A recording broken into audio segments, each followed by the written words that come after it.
Naglabas ang tanggapan ni Senador Ping Lacson ng mga larawan para suportahan ang alegasyong may ghost projects umano sa Taguig na baluarte ng mga Cayetano.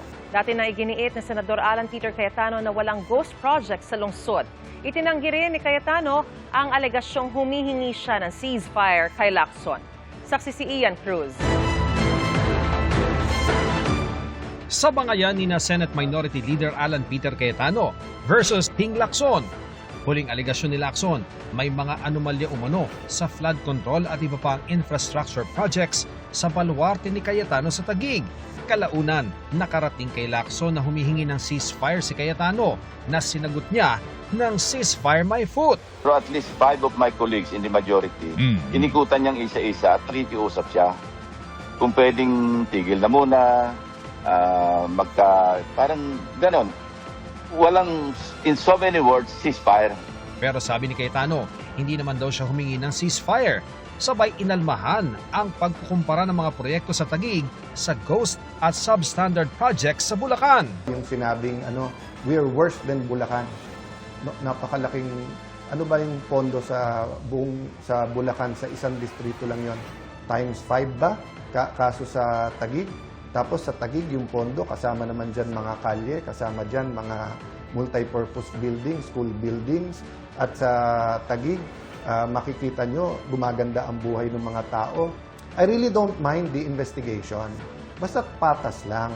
Pero sabi ni Lacson, may mga ebidensya raw na magtuturo na kontrolado ni Cayetano ang operasyon at iba pang aktibidad ng Department of Public Works and Highways o DPWH sa lungsod. Sabi pa ni Lacson, sa tulong ng mga informante, nabuo na nila ang money trail, nabatid ang daloy ng mga komisyon mula sa mga proyekto kaya sinimulan na nilang isumite ang mga nakalap na ebidensya sa Office of the Ombudsman. Isiniwalat ni Lacson ang umano'y kickback scheme sa Taguig na umaabot daw ng 33% kada proyekto kaya walang nagawa ang mga kontraktor kundi gawing substandard o ghost ang kanilang proyekto sa lungsod. Dokumentado lahat ito, hindi ito yung chismis, hindi ito yung sabi-sabi. Meron kaming contract ID, kumpleto yon. Meron kaming progress billing, may mga petsa yan, kumpleto. Ilang larawan ng mga proyekto sa Taguig ang inilabas ng tanggapan ni Lacson para suportahan ang alegasyong may ghost projects din sa syudad ni Cayetano. 4 na magkakahiwalay na slope protection projects na na-award sa 4 na magkakaibang contractors. Lahat daw ito pinalabas na nakumpleto, nasingil at nabayaran gamit ang parehong geotag photos bilang patunay na natapos ang infrastructure project.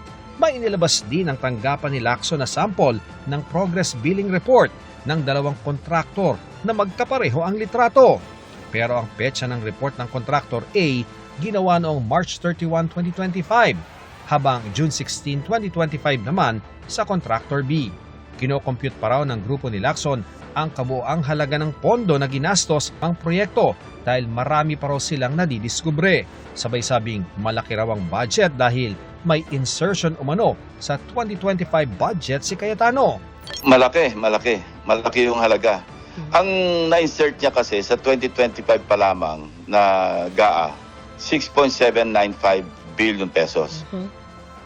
Sa kanya pa lang yan. Opo. Sinisika pa ng GMA News na makuha ang panig ni Cayetano pero dati na nitong sinabing walang ghost project sa Taguig. Ako si Ian Cruz, ang inyong saksi.